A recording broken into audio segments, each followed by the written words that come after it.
So good morning, everyone. Thank you for coming. I hope you enjoyed thoroughly last night, although if you're here, you probably haven't. We'll start shortly. Today's speaker hall will represent a hands-on agenda. After yesterday, we took a more visionary look on trends in the industry, and we'll start out by one of the most important aspects of the business, the marketing funnel. I will leave you in the trusted hand of Stephen Hatzakis, Global Head of Research at forexbrokers.com, who is able to do it. Thank you very much. Hello.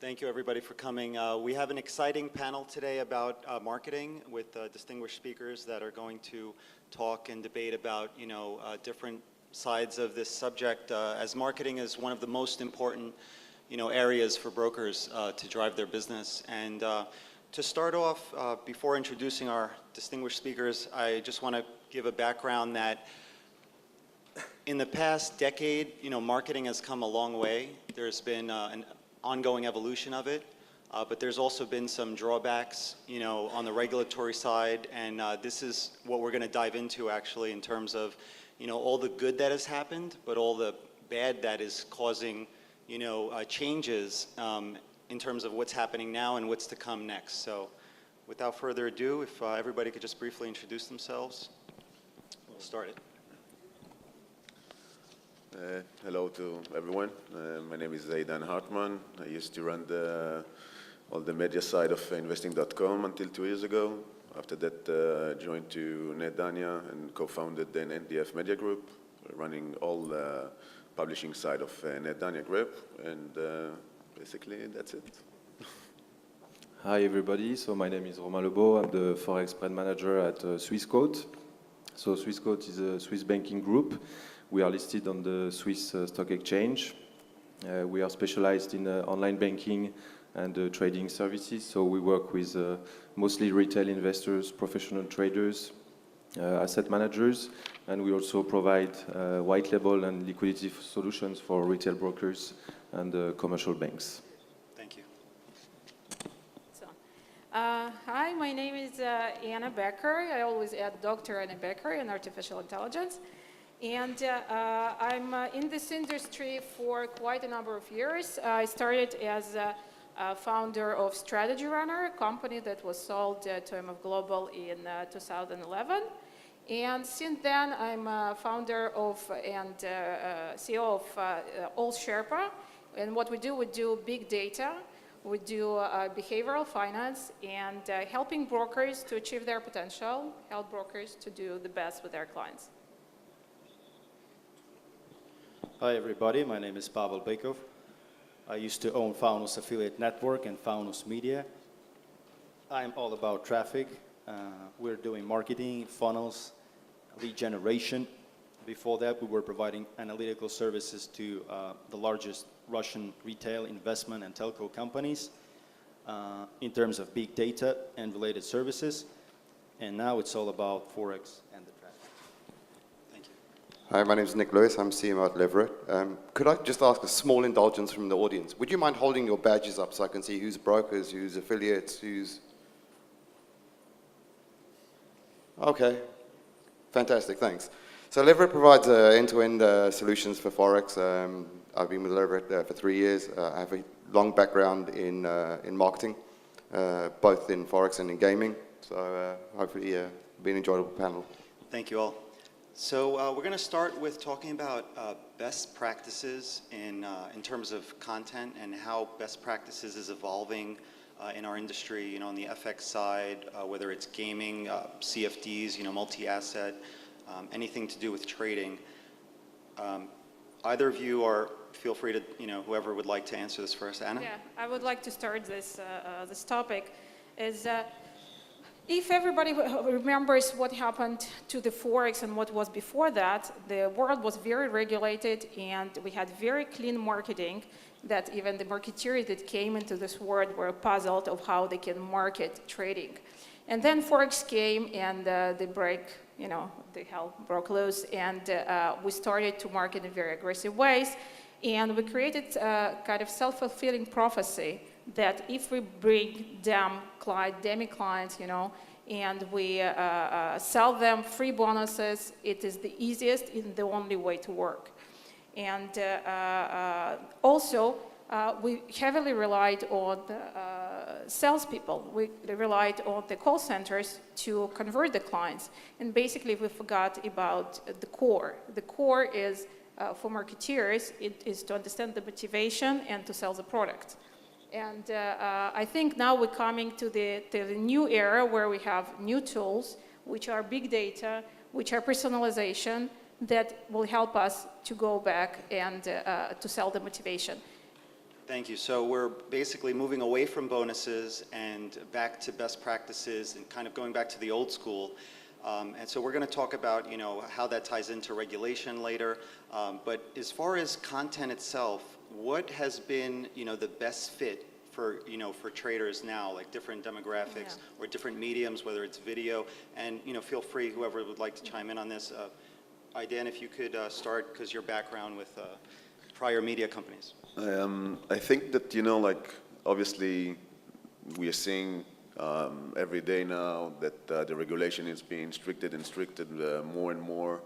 And all this free bonus, free money, all these type of funnels are not allowed anymore. And we're backing, you know, like to what happened, let's say 4 or 5 years ago, where people, you know, like search their motivation to learn, to be more educated, to have, you know, some kind of an engagement with the funnel itself, if it's selling it by teaching you technical analysis or the economic events and how it's affecting the markets.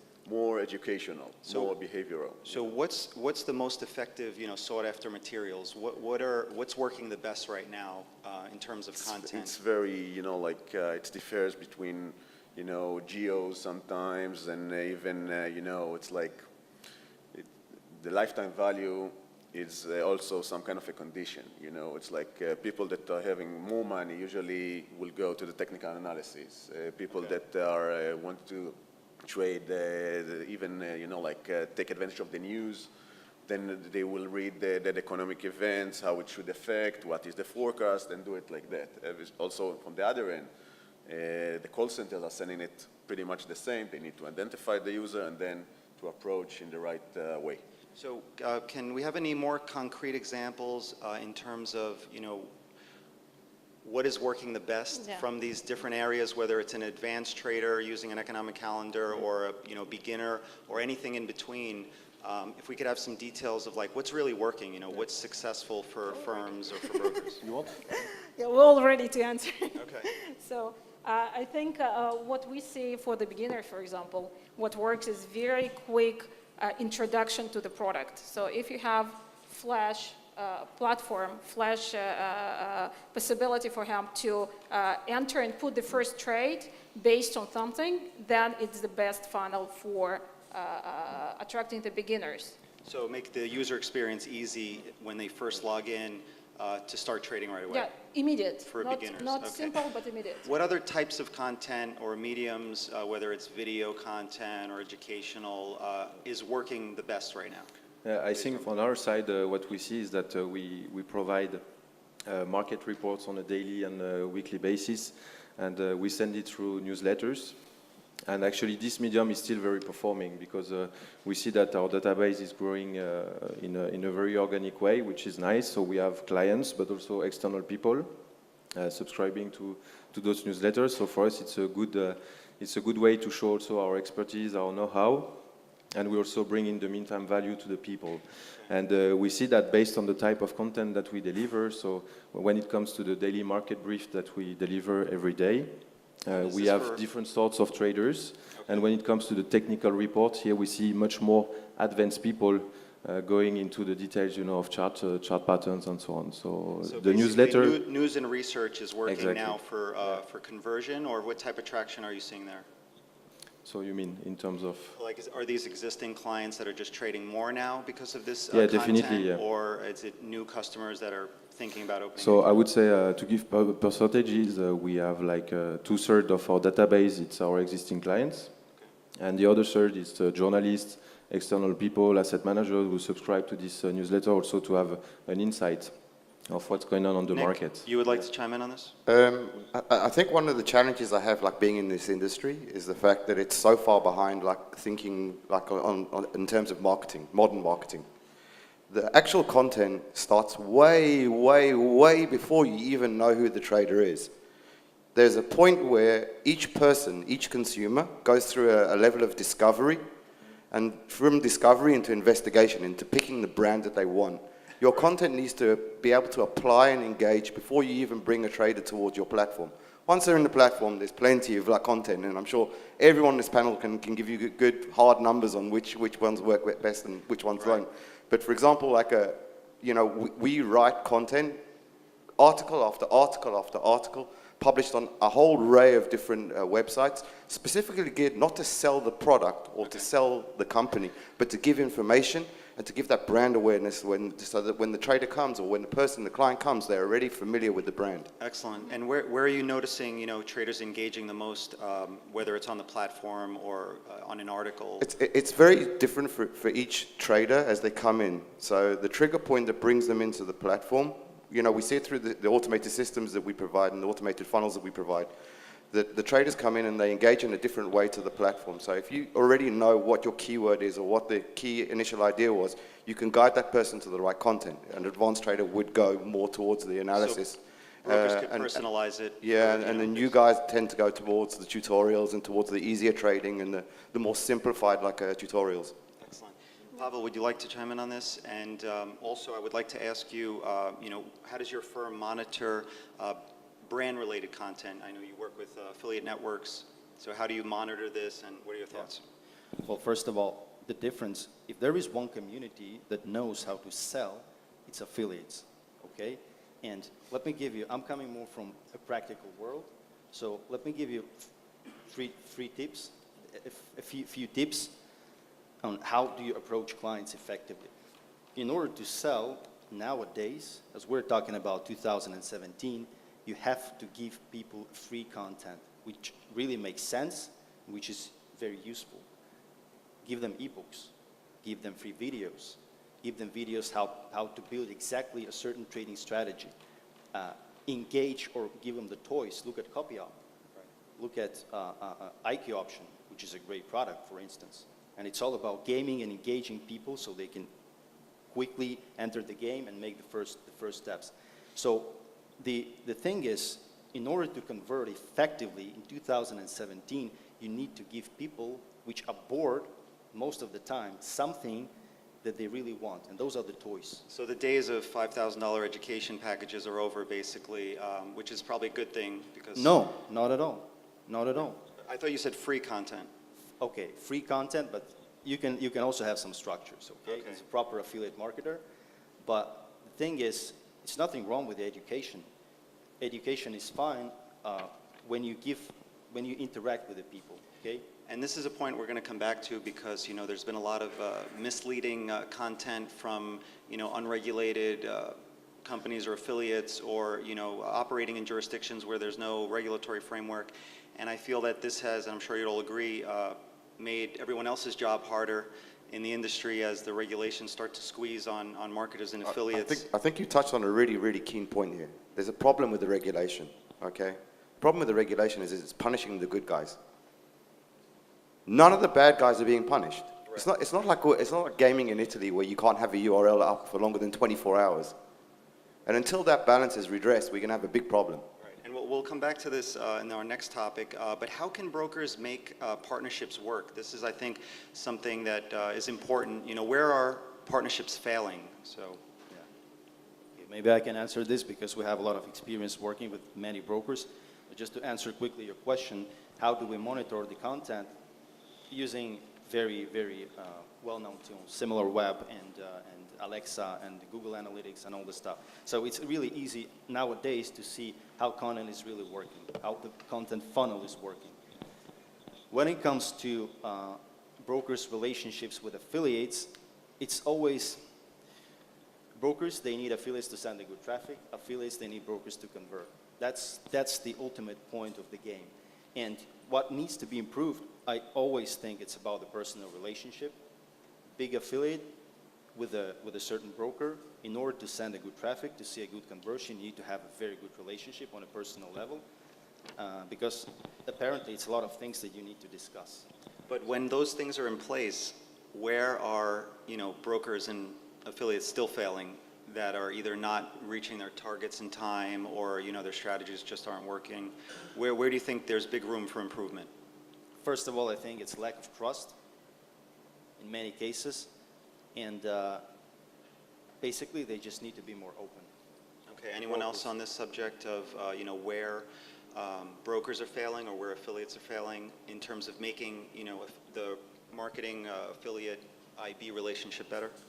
I think that, today, and we have all the tools in order to measure that, but we have to fit the quality of the traffic to the quality of the sales rooms of the brokers. Sometimes there is a huge gap between the quality of the traffic that's being sent to a specific broker, and even though the traffic is good, it's not converted because the sales teams is not educated enough, and eventually, if there is no trust between the seller and the potential client, it will never happen. Right, or vice versa if the lead quality is low Right. and you have really good salespeople. So The same. that's an interesting point. So I think that's, to segue into our next section, what are the trends in customer acquisition costs? There's been a lot of competition over the years, obviously, whether it's keyword advertising or, CPAs, on the affiliate side, and even IBs and rebates and other commercial structures. So what trends are you noticing there, Romain, if you'd like to? Yeah, clearly we see that the customer acquisition costs are rising year after year, for the simple reason that today it's no more a story of one click and go. You have to be present simultaneously on several channels, so it's not only you buy keywords, people come on your website and the deal is done. You have to make branding, you have to work on your brand, you have to be present on social platforms, you need to work with partners, affiliates.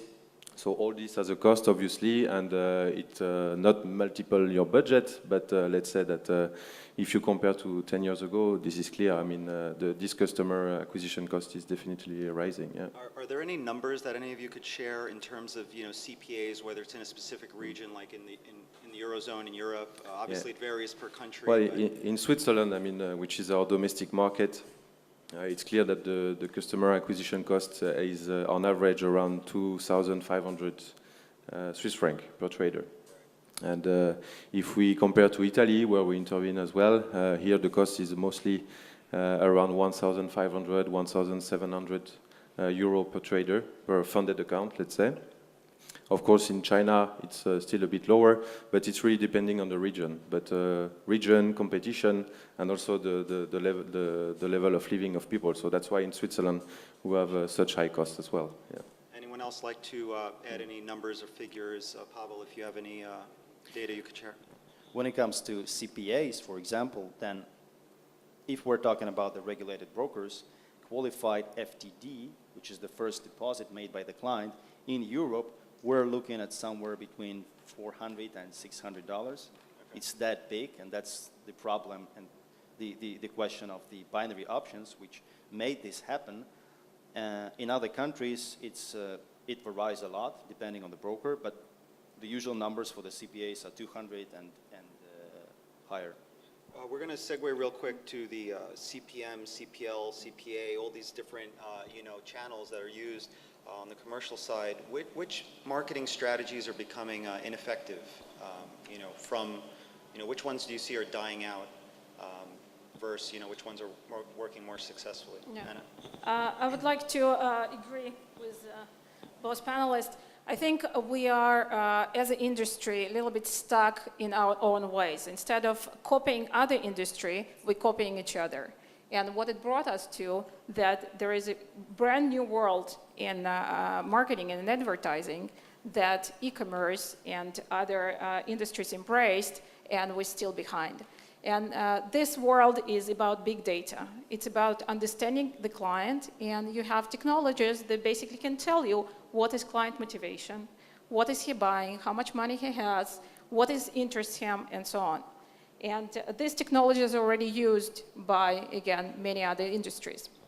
And what we uncovered in our industry, that we have many misconceptions. For example, even smaller binary brokers, they think that they attract gamers. They attract low-end clientele. Apparently, we all attract traders. We all attract financial savvy clients.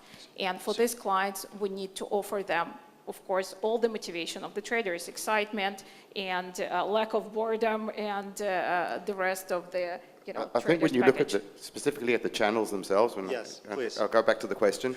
With ad blockers, obviously the days of like paying blindly for impressions on banners is dead. Okay. I think there's a rise definitely in video content. There's a rise in very targeted AdWords. Specifically, AdWords has fantastic tools. Anyone who's dived into AdWords and really understands how it works, right down to the custom affinity audiences where you can actually start defining like really targeted like campaigns. That's one key area that's definitely on the growth. Right. Another area which the industry doesn't embrace yet is more mass media. You know, there's only a handful of brokers who've really gone out and said, I'm going to put on mass media because there's a fear that you don't really understand what your CPA is. You know, you can't really put it down. What do you mean by mass media? What do you mean? TV. Okay. TV is affordable. Even for a small broker, it's affordable. It's down to you, like to analyze your data and find out how you make that your return on investment. But it's there. Do you think that fear is because of maybe difficulty in measuring the performance? I believe that's the fear right now, and I think the second fear is, and you know, no disrespect to the affiliates in the room, including the guy sitting next to me, but an industry that's dominated by 80% affiliate traffic has a problem. Okay, it has a problem. So this is a good point. I think it helps us move into our next topic, which is, you know, where do you feel the industry is headed given the regulatory squeezes going on marketing, and how that might change in a couple of years? You know, maybe affiliates will have to be regulated. I want to just take a little bit of the side. There's two industries that are happening right now. There's the West and the East. The East has a different set of standards and a different way of marketing that's working and is booming and is doing really well. Unregulated, but regulated by themselves. Okay. When we look towards the West, you know, it's going to come down to people are becoming more and more educated, but the squeeze is doing a good job as well. At some point, the regulators are going to understand that the partnership between the broker, the trader, and the regulator is broken. Okay? At that point, they'll start going after the bad guys. Okay? The guys who stay in and the guys who survive will understand that they have to provide quality service, and they'll make their money. Yeah, exactly. I fully agree. This is also what we notice on our side. We are a regulated Swiss bank, regulated by the FINMA, which is one of the most demanding regulator in the world. And what we see, what our sales team are noticing is that the more we have regulation, the more professional also IBs, affiliates become. And I think this is a good thing for the clients, the partners, and also the brokers. Right. So let's say we see that the industry also professionalize itself thanks to the regulation. But as you mentioned, in the West, it's also a different level of education and experience compared to the East regions. Yeah, absolutely. So does everyone agree that you know, affiliates are going to eventually have to become licensed or regulated or under more scrutiny, and that there could be potentially consolidation in that sector? Absolutely, yes. One quick point. Affiliates, a lot of affiliates, they came to Forex, and they're now coming to Forex from gambling and betting. And that's the thing that has happened, and basically demand was met by supply. So you can't really blame affiliates because they brought all the technologies, and actually it's very natural that they're trying to sell things aggressively and push aggressively because they're allowed to do so. When it comes to regulation, I think affiliates are going to be regulated for sure. Even now, we see the tendency that affiliates are obligated to give their passports and give their IDs, so there is a full verification, and that's I believe is a good trend for punishing the bad guys, but affiliates must be regulated. So that's for sure. We've seen IBs regulated for many years already, and that has, you know, made it difficult for some IBs to operate. You know, in the U.S. there was a huge consolidation of IBs. from the NFA's squeeze. You know, they used to require to pre-approve marketing materials. So could that happen also on the affiliate side? Or Anna, do you have some thoughts you'd like to add? Yeah, I would like to just continue one kind of phrase on the previous subject. What I see is that brokers are taking things in their own hands right now and trying to do the good work of marketing, and since they are squeezed out of the affiliates. And they are starting to do that in the right ways. And concerning, I think, regulation of the publisher and the rest, I think you mentioned that in different areas in Turkey, it's already done. We already have the regulation over the publishers. And I think it will be done similar to what it was in the United States when all the parties, like IBs and brokers, all the members of regulated members were obliged to take responsibility over all materials they bring clients to them. So it's not necessarily that everybody will be regulated, but the responsibility will be heavily on IB. And right. So more stricter rules coming for marketers and in the affiliate space and in the IB space, I guess. In terms of steps that brokers and affiliates could take to improve their conversion, what immediate steps can firms take, whether it's an affiliate, whether it's a broker? I think this is something everybody cares about, when you go into the office and you're thinking, how could you improve your conversion rates and all your other key metrics? What are the key steps that companies can take? I think number one, employ good, decent automation and personalization. It's available and it works well. At some point, you can't keep growing and paying and getting less money back without something giving. And the way you can do it is by lightening the load on the human interaction. At the end of the day, what you're trying to produce is an assisted buying decision. At some point, yes, an agent is going to get on the phone to someone, physically speak to someone, but it doesn't have to be someone who engaged with the platform 2 hours ago and is now on a train somewhere else or sitting in the bathroom, It has to engage, and it has to engage with the right message. And that way you can be more streamlined in the way that you're offering, more cost effective. So you said more automation? Automation and personalization. And personalization, okay. Yeah, I like to reduce the redundancies and the administrative burdens. Yeah, I like to give the example of that. When you're browsing through Amazon, you don't expect personal assistant calling you and saying, would you like to buy this type of tools or this type of books? So we came to a little bit ridiculous side of calling every client and not trusting them enough to be interested. So that's the golden standard, Amazon, that all the brokers should be shooting for in terms of the personalization. I think even that it's very expensive service that we're giving, it's not necessarily that it can be assisted and self. I don't think it's so expensive because we actually sell it quite cheaply, but. So what about affiliates? What can they do to improve immediately their results? What I see, what I see is that affiliates are also going to big data and they're going to advanced tools. And I think their first question that they ask brokers is, how bad can I go? How low can I go? And I think the first step is. It's interesting which affiliates are you interacting with, so they ask these kind of questions. But I completely agree that if broker can do something, then affiliates should do that. In order to sell, you need to not just build a website or educational portal. You need to set up a complete lead machine, meaning that it has trigger email, it has push notifications, it has a proper video contact, it has the funnel built in a multi-steps, so the guy is really interested in coming back to this website, to this funnel all the time.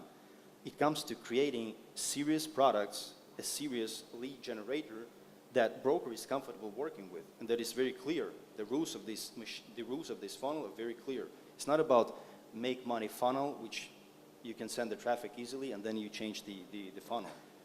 So that's the point of 2017. Yeah. Romain, you like to add? Well, I partially agree with what you say because investing in automation solution is a good thing, but this implies that you have already the traffic on your side. So for me, I think that if you want to really improve your funnel, the first thing you have to invest in is the tracking. So understand what is your attribution model. As I said, it's no more a one interaction story. people, they need several interactions with your brand prior converting or consuming your product. So you need to understand what is the customer journey, what are the different interactions, and at which level do they intervene in the conversion path. And I think this is the first thing people should invest in, because if you don't understand the way your customers behave, then for me, sorry, but it's become very tricky to improve your marketing performance at scale. And is this tied into like a CRM or the marketing side, or is it all cohesive? Because how do you track that customer journey so much where it's also integrated with the user experience, so that when clients sign up, you know, the developers of the platform are communicating with the other departments, so they're all on the same page? I mean, for us, the business is online, so the core of this is the website, okay? And today it exists several advanced tracking solutions that you can implement on your website, and then working with pixels, you can measure post-impression, post-conversion. Today, if you use only Google Analytics, you have only this last interaction view. So you have, let's say, a partial image of what's going on, but you don't have the full customer journey. So for this, you need to invest in specific solutions. In-house solution. Technology. And technology. Attribution model for me is really the key. Any today. other concrete examples of you know, what brokers can do immediately to I improve? just want to elaborate about what was mentioned, the fact that all this process are being measured usually by retargeting pixels. This is the way that all the data is being gathered, and then you can come to some kind of conclusion what need to be done and what is your, let's say, key metrics that defines your potential client, and to approach him in the right way. Okay, could you elaborate on that further, like, and give some examples perhaps of how you that know, could... at the end, and again, you know, no offense to no one, but the brokers are selling the same, you know, like at the end, you know, but still every broker has his strengths and what he stands for, and try to emphasize in what he's providing to as user experience to the client. And he should, you know, like emphasize those strengths in front of him, and try to approach him accordingly in order to eventually get the highest conversion. Right. No, I think that's a good point for firms to identify their real unique selling point, if there is any, because like you said, a lot of it is similar, but identifying what's different and, you know, emphasizing that. Any other advice or suggestions on, you know, actions that either brokers or affiliates can take to get better results? I think you've got to look at building your brand correctly. You know, at the end of the day, what you're selling is yourself. You know, you, the person. We all in the business of people, regardless of where you work. So, and you know, people are becoming savvy. You know, people look around, they read, they investigate, and you need to invest also in that side. So, you know, that's what you're selling. I agree. With this point, look at FX Pro, for instance, IQ Option. They invest a lot of money into brand management, and it works. But when it comes to interacting with a client physically, then you have to catch their attention all the time. And you don't sell by saying, okay, we have 0 spreads in the best conditions, and that's basically it.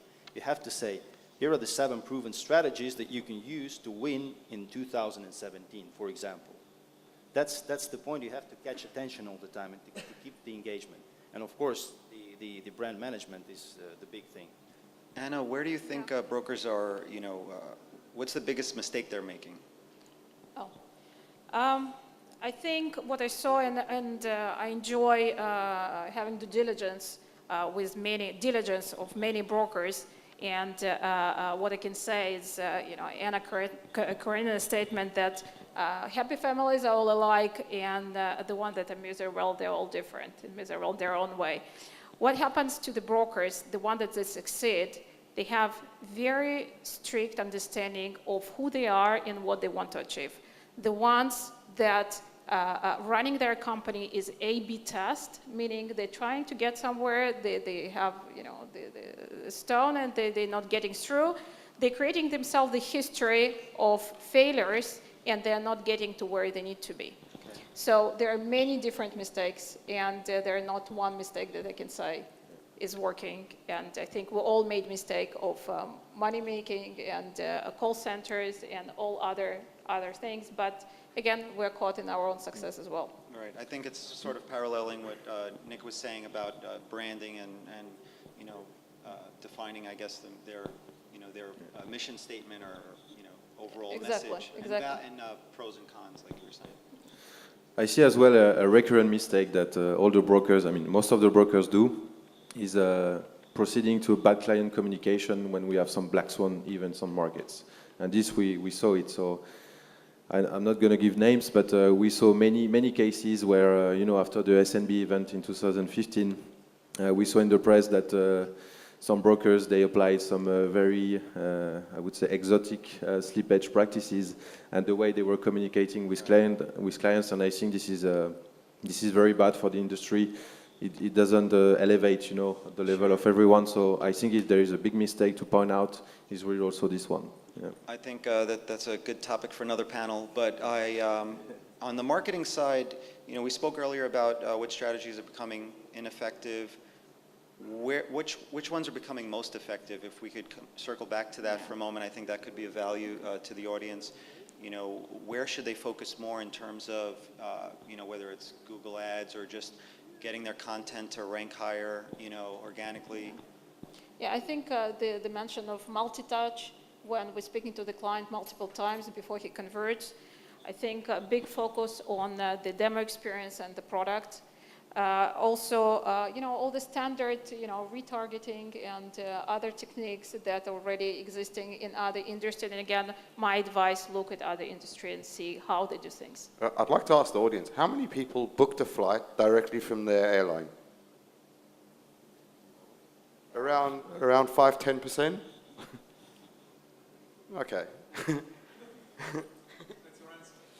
That's my answer. Look, there's a lot of room for a lot of people to play in this industry, and there's a lot of different ways that we can engage, and start that journey. Right. No, that's a good point. I think a lot of companies are probably over-relying too much on perhaps third parties, whether it's a marketing agency. But I think there's probably room for both in-house and out-house. What are your thoughts on that in terms of, how can a firm balance between, investing in their own resources versus paying, third parties? Anyone? Look, when it comes to marketing, I'll be very honest with you. It comes down to ROI. Right. That's it. That's the bottom line. If I make money, I'm good. Right. I don't really care where it comes from, whether it's in-house or out-house. Sure. I'd like to have a nice balance between the lot, and I'd like to manage my exposure on my budget amongst a whole different bunch of channels. But I don't really mind as long as it's performing. So real quick, we have a just kind of a hypothetical, where's the next Airbnb, Amazon, Tesla's a bad example, Uber, where's the next kind of business like that coming perhaps in finance? You have some of these startup robo-advisors that are trying to make some digital automated solution that just gets, a million applications overnight. Is there room for something like that in Forex or in multi-asset trading? There is one interesting indicator on the market related to affiliates. Affiliates, they left binary industry, moreover, like in probably autumn of 2016. No big affiliate was promoting binary in a hard way that he was doing before. Now, so it's kind of an indicator. If you want to know what's going to be the next big thing, listen to affiliates, talk to affiliates, listen to their thoughts. The next big thing, to my opinion, will be a mix of a gambling, gaming, and finance, which is going to be very accessible, going to be very simple, going to be very gamish, and it's going to be actually a new kind of a game. Interaction, engagement. Does anyone disagree with that? I see something completely different because I look at it from a technology perspective. We're seeing a big rise in social trading, in copy trading. And I think that's the next area of engagement, because nothing gives you a better feeling as a consumer to look out and say, other people are doing it and I feel good about it, and to simplify the process. And I think that's something that we've really seen, right down to the fact where we have money managers who say, please create me a micro community so that I can show my portfolio to my clients. That's definitely growing with social. Yeah. I'm talking about the wider audience, which is not being touched so far. It's a lot of people that never heard about binary or finance or trading. So this kind of a massive product, I think, is the next big thing in terms of finance. But where is that coming from? Where is the next, you think it's going to come from gaming, like using gaming technology or something? It's going to definitely come from people that were doing binary and Forex in the past. Because for the There new were- market entrants, There they- were a lot of ideas. Okay. Even today, and this month, I've seen many products. Yeah. So definitely something like this will be happening. I think your we thoughts? are in the middle between investment and gambling. And we see both directions are taking place. For example, it made a huge start, and they're very successful in bringing clients. And I think they're bringing the same clients. They're bringing clients that don't understand in finance. And we see the other side, which is, again, we all hear about this, about diamonds industry and other proposals, where you touch upon the finance, but you do the gaming or gambling. So I think it's, we still don't have this product, but it's already coming. It's already, we hear about these things that, and again, we will go either up or down to the gaming, gambling, and finance. We're short on time, so you have one last point you want to make on this? Just one last point. I wanted to come back on what you said before, Anna, regarding Amazon. So I think the power of Amazon, regardless the logistic aspect, is really the way they personalize the experience on their website, okay? And also the way they use the power of community with the users' review. And we strongly believe at Swissquote that user-generated content is also something that we can leverage much more, and which will be much more present also in modern marketing strategies. Yeah. So more personalization, more exactly, is more gonna social help content, drive more the sharing. business. Excellent. Yeah, all this. If we have time for a last question for our panelists, what technology or offering that you're using now is helping your business the most? Like in terms of marketing, something that's been, picking up that you're investing more in, or something that's been working for years that you're just growing. If you could each just give a brief bullet point summary of what's working best for you on the marketing side. From our side, usually it's all a matter of analyzing, the layers of pricing and try to provide the best ROI to our clients. So, there are the tools of obviously DFP as an ad server and other tools that are helping us supporting those type of activities, but not something special. We are from the side of the publisher, it's a bit different. Yeah, on our side, we are actively looking into providing new ways of trading. So we believe actually that augmented reality and virtual reality can have a strong impact on the way we trade. And we already released a virtual reality trading app for our Swiss market on the equity trading side. And we saw a strong engagement because it provides a complete immersive experience, and it's totally a new thing that traders are not used to. So we deeply believe in those technologies, for the future. And in terms of, so that's where you guys are investing now. Yeah, But you're not seeing any traction there, or people trading through the VR yet, or? No, of course, it's not where we do the big volume. That's for sure. That's for sure. Interesting. Yeah. Anna? We stepped upon something interesting just a few months ago called third-party data. It's a big data that apparently on each of us it's collected, and whenever we go on the internet somewhere, it's recorded. And for example, I can know if you are interested in gaming, if you purchase some expensive thing, if your motivation is following, or if your character is following, and so on. So when we're talking about personalization, even before you came to the site, this information is collected and available. So it's working for the both acquisition, and conversion and retention in order to create this personalization. Okay, so you're using data analytics to drive the Data personalization. analytics based on third party like Nielsen and Blue Kai and Latami and others.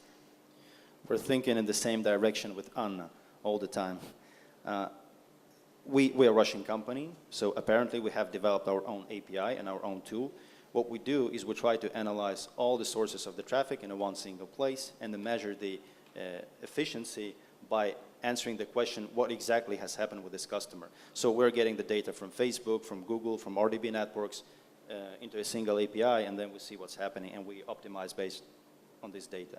It's all about the traffic and the flow of the traffic. So that's working best for you. That's where you're investing your focus and your resources. Our clients, I can do it from two sides, from the broker side and the B2B side. Our clients are using Optimate, which is our marketing automation.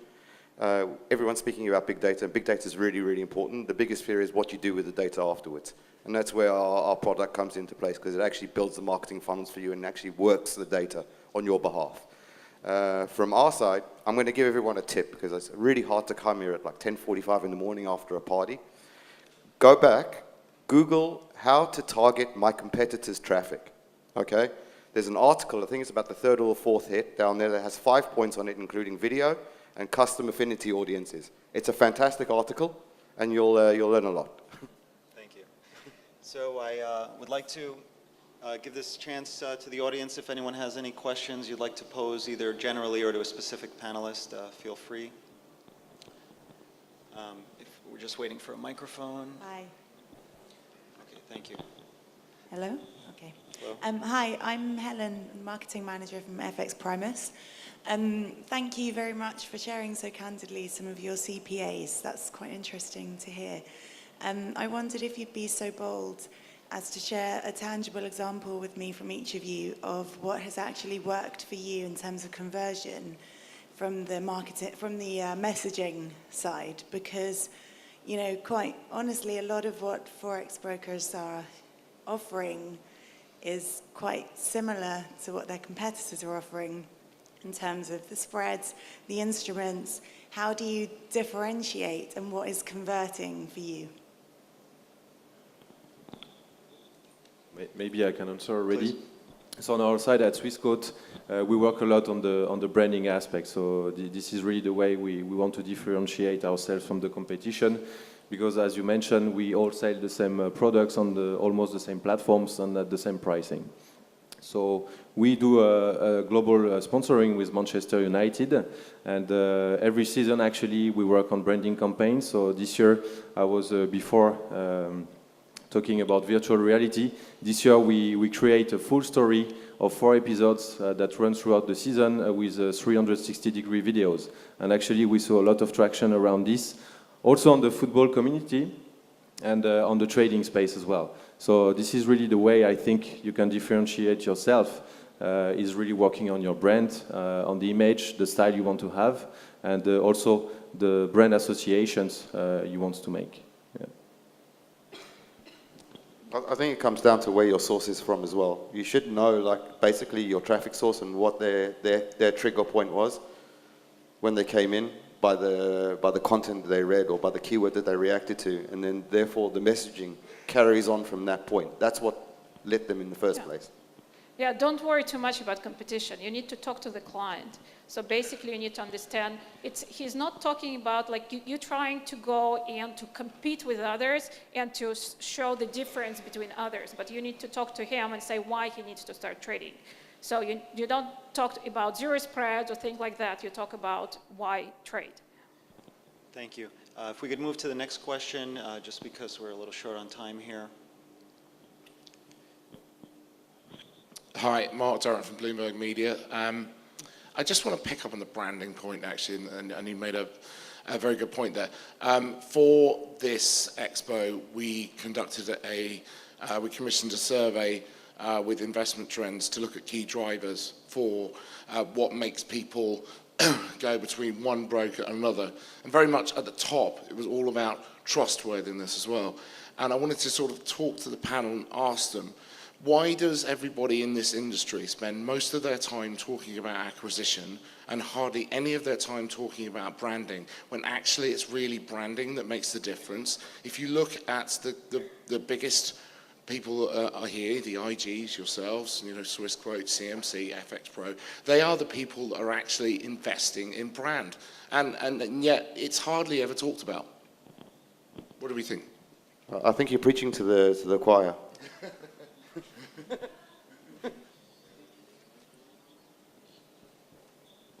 You'd like to chime in? Yeah, concretely, what's your question? Because I think he's saying... Yeah, because I think what we're saying that the big ones they understood it, and the small ones, they feel that they don't have a brand yet. Yeah. So it's, you know, it's probably a matter of, yeah. maybe a matter of budget as well. Perhaps the smaller firms, you know, aren't yet in the position to invest in the branding.